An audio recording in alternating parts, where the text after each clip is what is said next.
to welcome you all to the concluding day of the Hyderabad Literary Festival 2018. Our first session today here is a panel on Indira Gandhi, India's most powerful Prime Minister. We have Sunita Reddy in conversation with Sagarika Ghose. May I invite the panelists onto the dais, please? Sunita Reddy and Sagarika Ghose to come onto the stage. Career in the Times of India and is currently its consulting editor.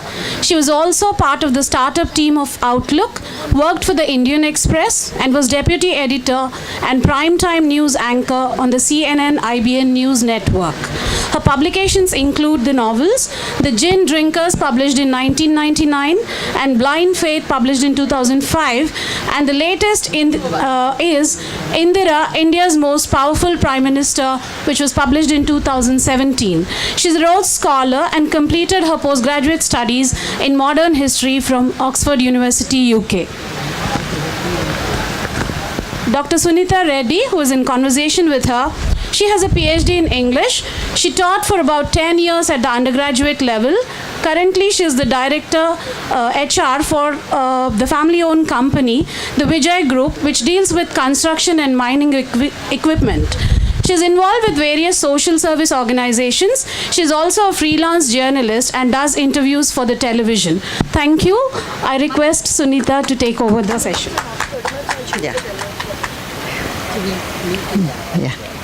Hello everyone, and just quickly I'd like to add a little bit to the introduction on Sagarika. Of course, this is not something that you haven't heard or seen.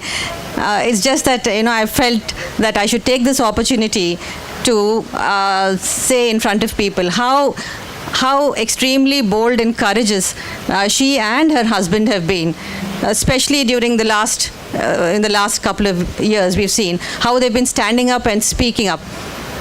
So I would really like to congratulate her before we actually begin this session.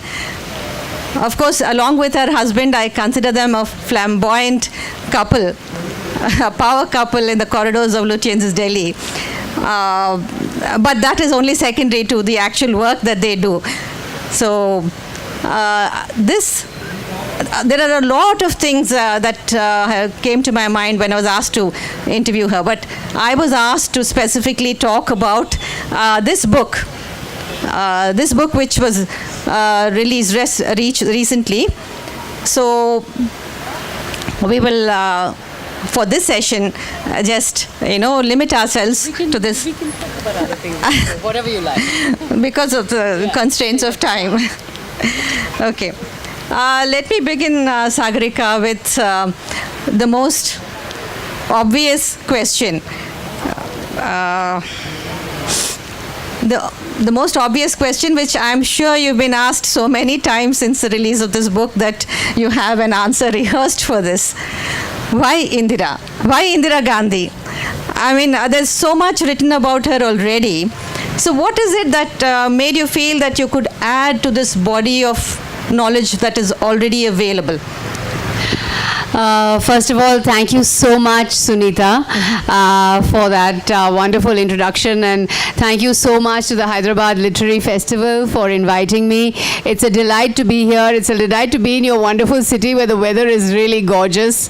And it's also great to be in the Hyderabad Public School, which I believe is an iconic institution here in Hyderabad, with lots of eminent people having graduated from the school.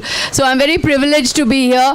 I'm on a literary tourism journey these days. I'm going from Literary Fest to Literary Fest. I went to the Jaipur Literary Fest, then to the Calcutta Literary Fest, and now here I am in Hyderabad. But this certainly has a special feel, and I'm delighted to be here. So thank you very much. Why Indira Gandhi? Well, basically because last year, 2017, when the book came out, was her 100th year. It was 100 years of Indira Gandhi. If Indira Gandhi had been alive, she would have been 100 years old. And so the publisher actually approached me to write the book to commemorate 100 years of Indira Gandhi. And I, as a political journalist, was very interested in writing about Indira Gandhi, because to me, Indira Gandhi, in a way, is still ruling India. Her politics is still ruling India. You know, any leader today who wants to be supremo in the government, supremo in the party, collide with institutions, collide with the press, collide with the media, collide with the judiciary, reach across the heads of the party and embrace voters in a direct populist embrace, is playing by the Indira Gandhi playbook. She was independent India's first personality cult. As I call her, as I've spoken about her often, she was the dabang in a khadi sari, and she as far as politics was concerned, she was James Bond. She felt she had a license to kill. But a lot of politicians today, whether it's a Mamta Banerjee, Nitish Kumar, Jayalalitha, anyone who is a supremo and believes in the supremo cult, Mr. Narendra Modi, is following the Indira Gandhi playbook. She was the first supremo. She was the first personality cult in that sense. Nehru was not like that. Nehru was very much part of a movement and very much a constitutional democrat, but she believed in the politics of personality. She believed in the politics of singularity, and the party was only number 10. She was number 1 to number 10. The party was number 11. So Indira Gandhi's brand of politics, I believe, is very much alive today. The Indirification of Indian politics, I believe, is very, very live and real today, which is why as a political journalist I was interested in looking at the kind of politics she played, because if you look at so many politicians today, they're all copying her. That's true. I wish her grandson would copy her. That's a good one. He may learn a thing or two. Okay. So we'll ask him to read the book first. He should read the book.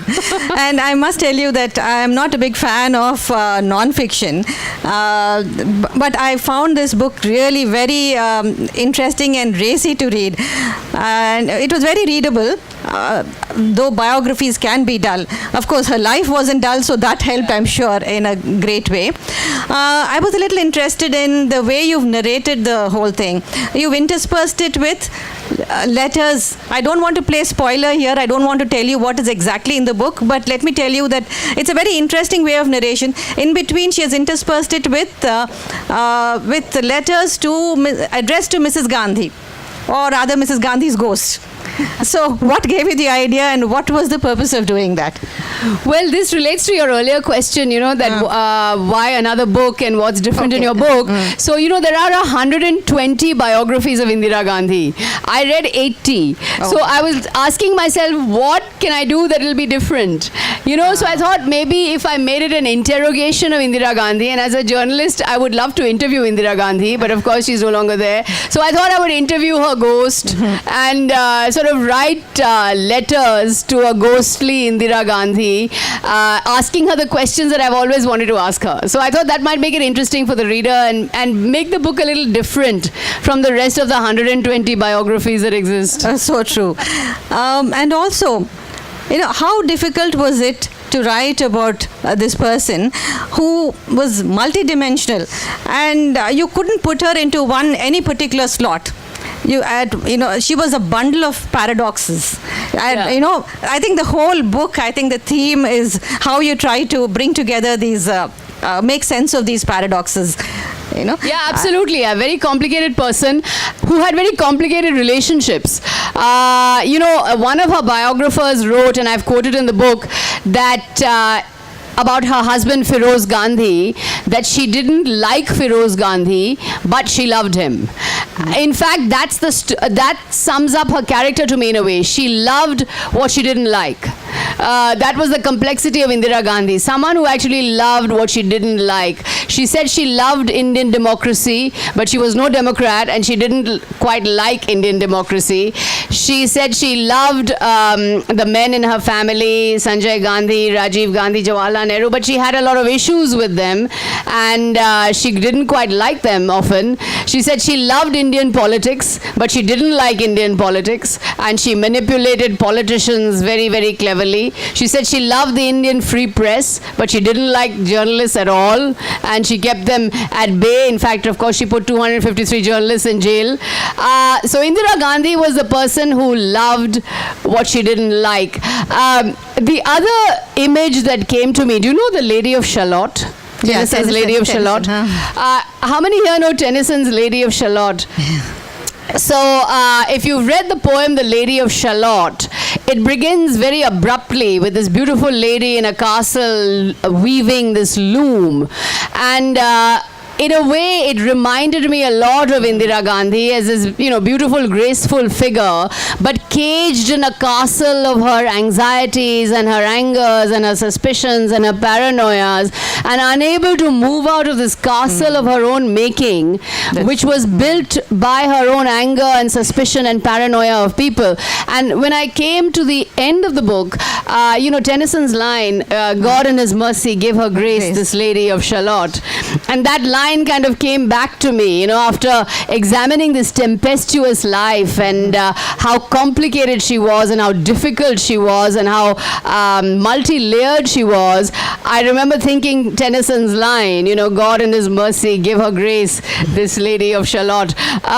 It really summed up to me in a way this woman of grace, yet caged in a castle which nobody could penetrate. Yeah, she could be kind and compassionate at the same time, could be ruthless. Yes, she lived in black and white. She was good, she was bad, she was angelic, she was wicked, she was a democrat, she was not she was a dictator, she was a man and a woman, she was both feminine and masculine. She never thought of herself, in fact, as a woman. She often thought of herself as a sort of biform human being, both man and woman. In fact, she often used to say that I'm like my grandfather, I'm a biform human being, both man and woman. Her saris, I started wearing lots of saris after I started writing about Indira Gandhi, because she really was an aficionado of saris. Indian in fact, Indira Gandhi, a whole book could be written on her saris, the handlooms, the georgettes, the zaris. In fact, there's a very interesting story that I have in the book where Nehru talks about her. Yes, and where she's riding in an open jeep in rural West Bengal, and she's waving to the crowd. In those days, leaders used to ride on open jeeps. There was no security, and behind her was sitting the head of intelligence, a gentleman called J.P. Dutt. And she was riding in this open jeep and waving to the crowd, and suddenly she said, Mr. Dutt, what kind of sari do you think that young girl there is wearing? So the intelligence official got all confused and said, Madam, I don't know, must be some silk sari. I think some silk sari. She said, it is not a silk sari, Mr. Dutt. It's a handloom sari from Coimbatore. What kind of intelligence are you gathering? So that was Indira Gandhi for you. She was a real aficionado of saris, and she could, she paid a lot of attention to her dress. Her each article of clothing was sourced by Pupul Jayakar, and she used to insist on, the best quality material, but never any zari. Yeah. Never any gold or never any bling. Yeah. So, going by what, how you have spoken up in the last couple of years against the government, you've been really critical and all that. So, I expected, personally, before I started reading the book, I expected you to go soft on Indira Gandhi. I thought you would show, because like you just said, she has positive and she's got positives and negatives. So, I thought you would lay more stress on the positive side. But I didn't see that happening. It's pretty scathing, actually. Yes. Well, I consider myself a journalist. As somebody said, are you on Twitter, I keep getting called Kongi, Libtard, of course.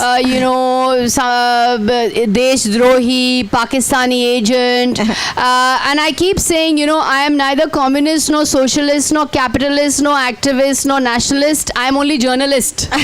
So that's the only ist I am. So okay. I have, I followed too many netas to be a cheerleader of any neta. So when I was commissioned to do this book, I told the publisher that, listen, I'm not going to write any rah-rah cheerleading account of Indira Gandhi. So, in fact, I've been quite scathing about her politics. Yeah, I can say that. But while I was while I disapproved of her politics, I found her personality quite seductive. And that was what I was drawn to. I'm sure you had a tough Yes, time. I had a tough time wrestling with that. So you must have read, like you said, you read you read about 80 of her books written on her. So what is it that you discovered that you didn't already know about her? Well, a lot of little details, because the big political details we all know.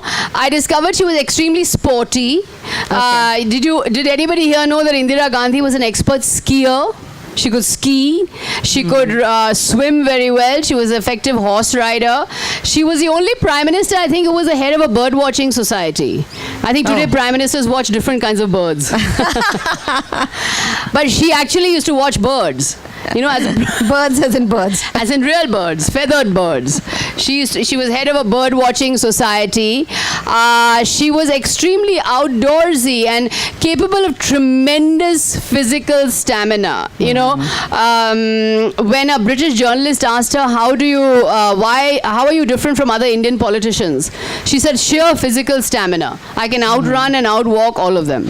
So, when she was 60 years old, as you know, she rode on an elephant and went to Belchi without a howdah. She rode barebacked on an elephant. So she was capable of tremendous physical endurance. And I think I discovered a person of a wide range of interests. When she was a great, one of her hobbies was watching insects. Oh. And so on her table, she had a butterfly and a cockroach. I was like, ouch. So, so she used to love insects. She used to love wildlife. She was a great naturalist, a very outdoorsy person. And Maneka Gandhi, who I spoke to, said she actually learned her love of animals and a love from wildlife from her mother-in-law. In fact, the book is interspersed with several such anecdotes and lovely little stories and a lot of quotations also, because of the constraints of time, I haven't marked, and I have marked them for myself, but I can't read them out. But one thing I'd like to mention here, one person who really stood out for me in the entire book was someone that I had heard spoken of very vaguely during her time, but you give him a very prominent position, and that is Mr. P.N. Huxar. Yes. So you say that he was behind all the big moves in her lifetime. That is the bank nationalization, abolition of privy purses, and he was also the man behind during the war, which we all give her credit for, the Bangladesh Liberation War. So would you like to talk about that? I mean, P.N. Huxar, that's very well said, because that's exactly what I did want to convey, that in fact, we often don't realize the role of Mr. P.N. Huxar. I believe a new book is being written on him. But he was the man who was really the architect of the split in the Congress, Garibi Hatao, bank nationalization, and of course the Bangladesh War. I mean, the Bangladesh War left me gasping.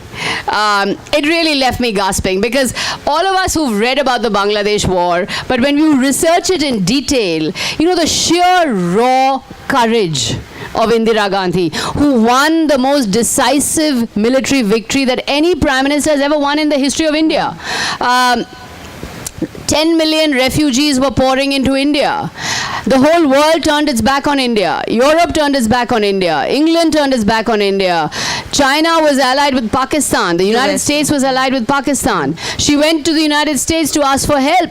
Nixon called her a bitch. He called her a witch. He said, let's not slobber over the old witch. He said, Indians are repulsive people. Why do they breed? And when the millions are coming in, she should shoot them at the border.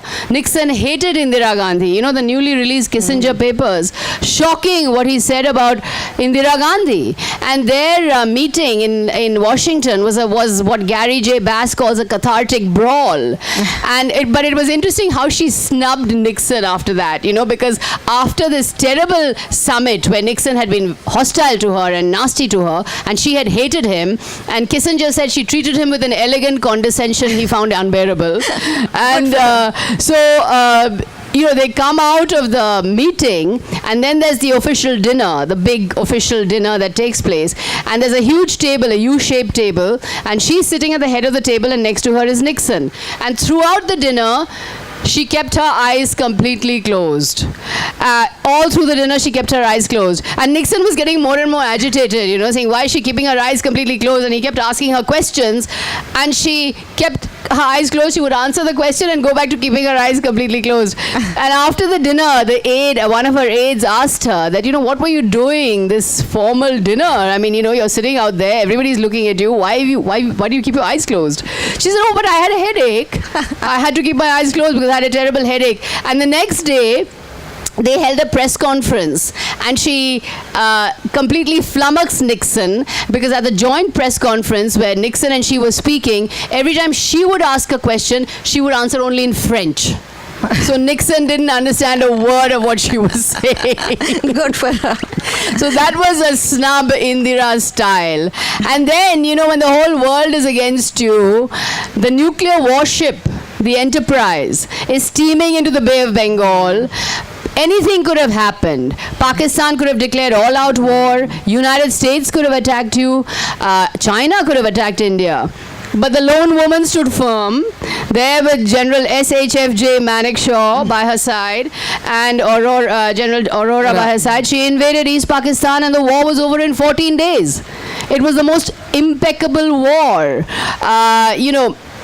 Never in the history of the world has a country been created in 14 days.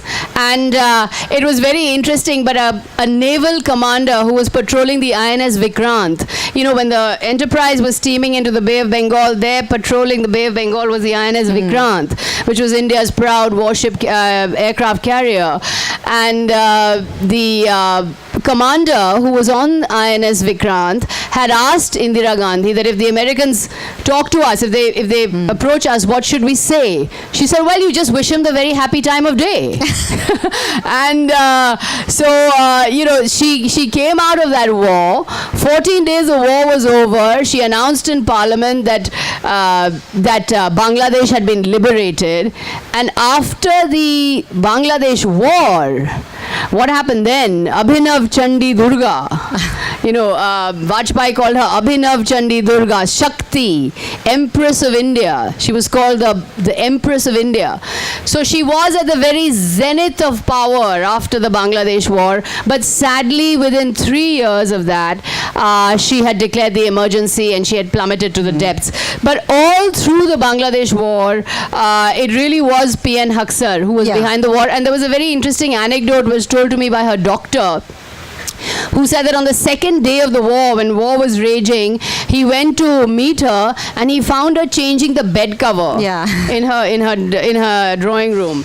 And when he asked her that, madam, there's a war raging and you're changing bed covers. So she said, so what? Just because there's a war doesn't mean I can't have ironed bed covers.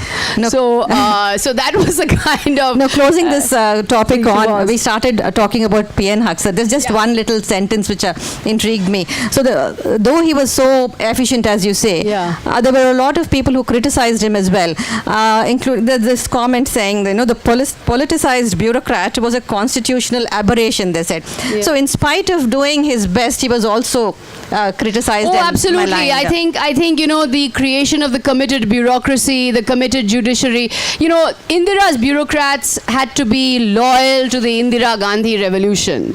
They had to be loyal to the Indira Gandhi socio-economic revolution.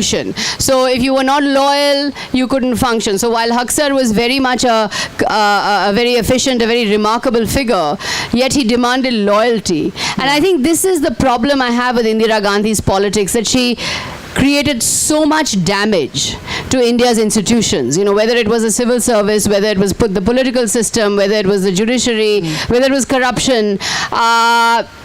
She really dealt a mortal blow to many of India's very precious institutions, which had been so lovingly nurtured by her father. Can we say that, because, so by then Haksar had fallen from grace, and then the emergency happened. Yeah, well, Haksar made the mistake of asking her, are you Prime Minister of India or Sanjay Gandhi's mother?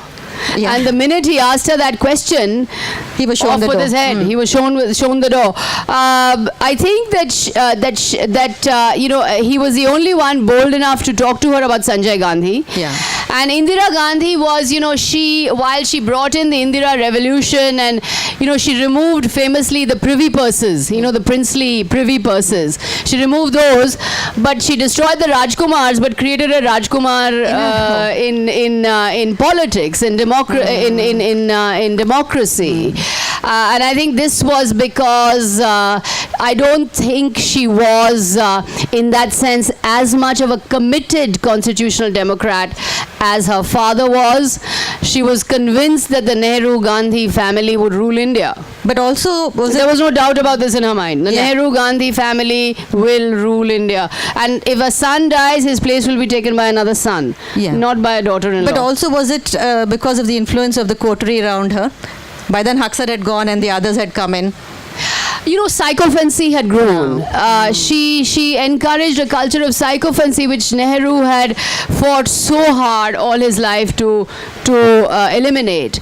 And she created a coterie, and I think by the end, by the time she declared the emergency, she had become so suspicious and so paranoid. The Lady of Shalott, caged in that tower, that the only person she could trust was her son. Yeah. And, there is what I call in the book, the Dhritarashtra syndrome. The Dhritarashtra, the blind king. Blind to his son. Blinded by love for the child. And in fact, the person in the Mahabharata who relates the story of the Mahabharata to Dhritarashtra is Sanjaya. So in fact, she was blinded by the love of her son. She could say no wrong. He could do no wrong in her eyes. My reading of it is that she was a little guilty. She used to keep writing letters to, remember, she married Feroz Gandhi, but 2 years after marrying Feroz Gandhi, she left Feroz Gandhi and moved back into her father's house. And she was always very guilty that her sons blamed her for Feroz's untimely death. That's right. Because she's written letters to Pupul Jayakar saying that I know that Sanjay secretly holds me responsible because he thinks I neglected his father. In the 1950s, it was not easy to be an ambitious woman. And an ambitious woman and a driven woman as she was, she didn't want to be just stuck with her sons and her husband in a little house in Allahabad. She wanted to be right in the center where she belonged. She believed she belonged.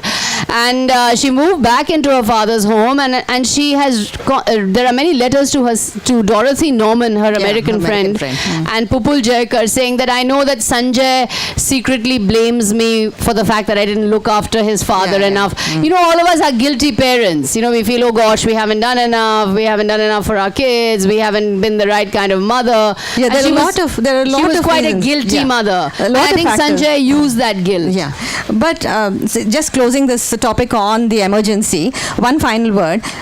So there's a lot of course, there's no one who will say the emergency was right. But there's also this sentence from your book which says, the emergency was an original sin.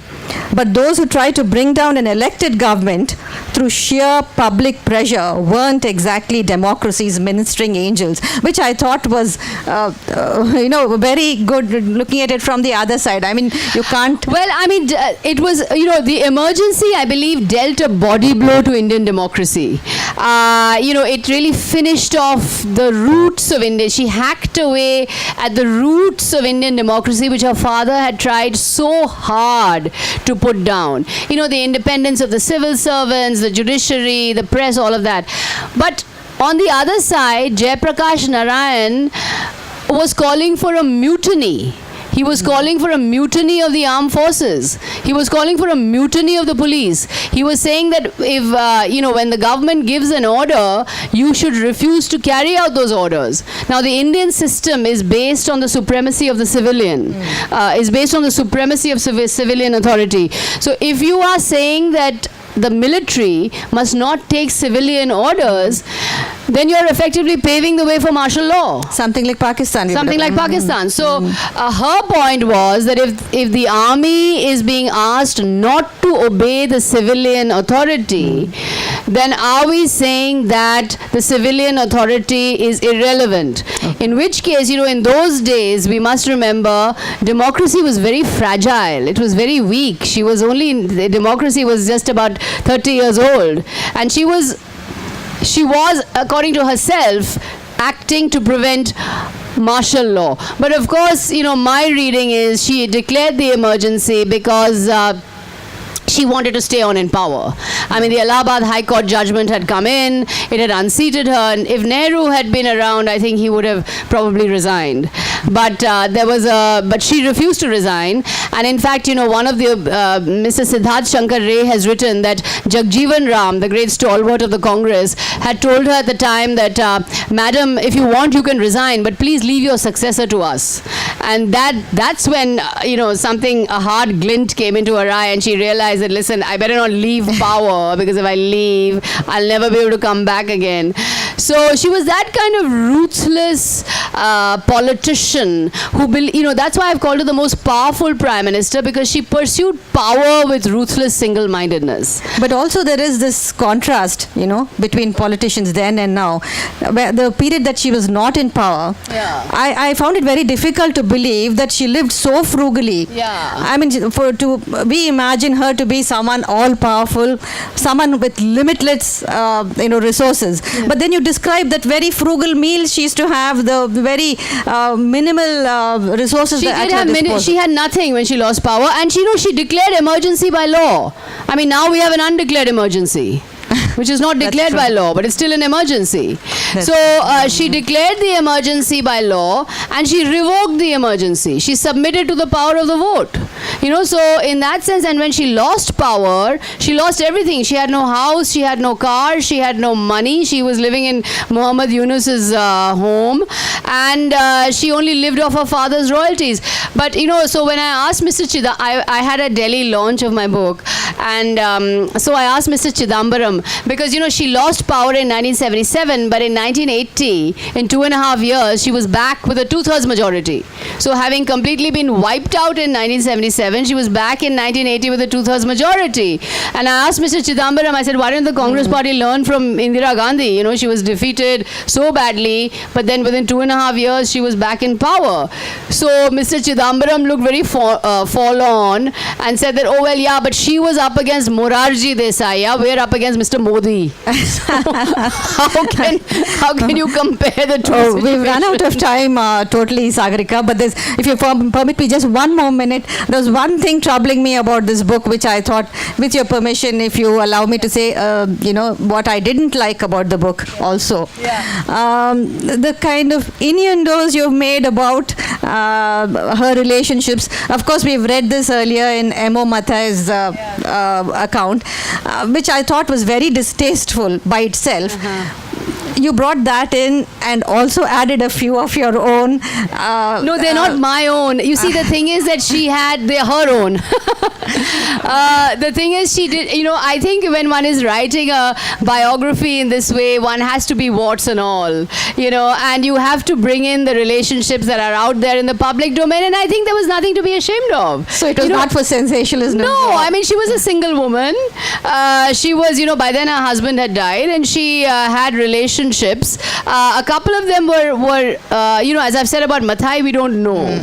But we really don't know. But if she did have relationships, I think it's important that we accept that she was also a human being with a lot of and someone who believed in close relationships. But as I also quote Natwar Singh as saying that it was impossible for her to have an affair because she had security men under her bed. So it was not possible for her to have an affair.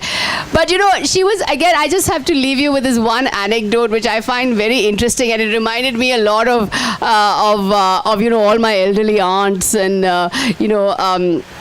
elderly women in my family. She was this ruthless politician and very, very, cutting edge, wicked kind of a politician in many ways, but also, as I said, a very seductive, charming person at home. And again, while on a tour of rural areas, she was once stopping at an inspection bungalow. And the inspection bungalow, as you know, in those days, you had the inspection bungalows where politicians used to stay. And the district magistrate had cleaned up the inspection bungalow and made it ready for her. And so after she used the inspection bungalow, she told the district magistrate that, Mr. District Magistrate, I really appreciate the effort you've made in cleaning up the inspection bungalow, and I particularly appreciate that you've cleaned up the bathroom, but please remember that the next time you put in new towels, you must wash them once, because new towels don't dry unless you wash them once. No, you find this feminine touch in everything. The kind of person she was, with a ruthless politician, yet occasionally you see these glimpses of these, homely aunt. Yeah, I think we have to close it here. But before that, if you were to write another biography, who would your subject be, Sagarika? I'm not telling. It's on the anvil. Sunita, Yeah. one announcement. Sagarika will be available right outside here to sign books and interact informally with you. So we will not be going to the Meet the Author point because she has a flight to catch very soon. So she doesn't have time. We thought we'll not make you and her walk all the way to that corner of the venue. Okay. And So since where's I the- have the mic in hand, I'll ask one question. Two prime ministers have been the most powerful and the most autocratic. How would you compare them, Indira Gandhi and Narendra Modi? Well, the jury's still out on Mr. Narendra Modi. He's just done 3 years. She did 20. So let's wait to see how Mr. Narendra Modi pans out. But, I will say about her that although she pursued power and there was a ruthlessness to the way she pursued power, she does play the kind of politics that I think Mr. Narendra Modi is trying to imitate. I think he's a wannabe Indira Gandhi. But he's still not the real thing. And the fact is, it's interesting that you bring this up. Because the BJP RSS, they attack Nehru and they attack Sonia Gandhi and they attack Rahul Gandhi, but they never attack Indira Gandhi. Because she was, of course, the heroine of Bangladesh, and the Sarsang Chalak of the RSS, Balasaheb Deoras, had actually wanted to meet Indira Gandhi in 1977 when she was doing the emergency, because he thoroughly approved of her Nasbandi program, and because he thought it would bring down the population of Muslims. So he wanted to approach her, but she refused to have anything to do with the RSS at that time. So she didn't meet her. This was written by T.V. Rajeshwar in his book. But I do think that Mr. Narendra Modi is trying very hard to be Mrs. Gandhi's non-biological son. But whether he will succeed or not, we don't know. Yes, next question. Thank you, Sagarika ji. It was nice hearing you. We miss you on television, I must say, though I always don't agree with your views on Twitter. My quick question is, if she were alive today and she would look at what her grandson, the kind of politics that he is trying to do now, especially with all the temple hobnobbing and all of that, what do you think her reaction would be? No, I think temples she would be okay with. She used to go to a lot of temples. But JNU and all that, I don't think Mrs. Gandhi would have anything to do with. I don't think Mrs. Indira Gandhi would ever go to JNU. She's not JNU or students or leftists or NGOs for her. She was the strong nationalist center. Nobody would take the nationalist center when Indira Gandhi was around. But I think if she saw Rahul Gandhi today, I think she would advise him to read her collected works and understand how to become a politician. Because, whatever Indira Gandhi was, she was a natural politician. She played politics with the ease of a natural athlete, as Nayantara Sehgal has written, that she could have sleepwalked her way through politics. So I think in some ways she did. She also played the Hindu card in many elections in Punjab and Kashmir. So I don't think she was averse to going to temples at all. But I think she was, she was a voter of nationalist politics. politics. She was the sort of ultimate, she saw herself as the ultimate patriot and the holder of the center. So she would, as she said, she would cow down the cow savers. In 1966, when the cow savers, when the sadhus launched a march on Parliament demanding ban on cow slaughter, she said, I must say I have to cow down the cow slave savers. So she was on the one hand, determined to cow down the cow savers. On the other hand, she would not have anything that pushed her into the fringes of politics. She was not a fringe player. She would not be, while the causes of the JNU students and the activist movements may be very good, but I don't think Indira Gandhi would have gone there, because she was very much part of the nationalist center. So that was her politics. Whether you agree with it or disagree with it, I don't have much sympathy with it, but that was her. She wouldn't be cowed down by... No, she would not be cowed down by left or right. She would be the center. We'll take the No next question. Karani Sena would have survived with Mrs. Gandhi. She would have stopped them. If she wanted to ban a movie, she would have banned it. Yeah. Sagarika, it was very nice to hear you. I'm Shanghamitra. I just want, I have one small question, but before that, I just wanted to mention when I was 13 years old, the Dabang lady, I had written a personal letter to her because my father required a little help, and you will not believe, within 1 week, I got this government envelope with Mr. P.N. Haksar's name, and the problem was solved. My father was furious, but later he said, "Oh, you dared to write to the Prime Minister?" I said, "I wanted to see if it works," and it did. Now, I just wanted to ask you, Sagarika, do you think the Bangladesh would have been liberated if somebody else was the Prime Minister of India at that point of time? That's a difficult counterfactual, and it's an interesting question. But I think you needed to have Indira Gandhi's grit, and you needed to have her courage. Remember, she was completely alone in the world, and I don't know if any politician at the time had that same amount of courage. So I think you needed an Indira Gandhi, and she was there when we needed her. And more importantly, there was Haksar, who was the brains behind the Bangladesh war. So I think that the combination of Haksar, P.N. Dhar, R.N. Kao, D.P. Dhar, Manik Shaw, Arora, Indira Gandhi, this was really the team that created that victory. And I think it would be difficult to find other people who could replace them. Thank you. The last question, please. Hello. Good morning, madam. As a loyalist, President Pranab Mukherjee, in his book, The Dramatic Decade, Indira Gandhi, has said that she did not know the provisions of emergency. Indira Gandhi did not really know the provisions of emergency. Siddharth Shankar Ray informed her. Well, she didn't exactly know that there was this Article 62 which gave emergency powers to a government which was threatened from within. So this was explained to her by Siddharth Shankar Ray, who then told her that since Jayaprakash Narayan was giving the call for mutiny, since he was saying that the army should disobey instructions, there is this emergency proclamation that you can take recourse to, and that is how she.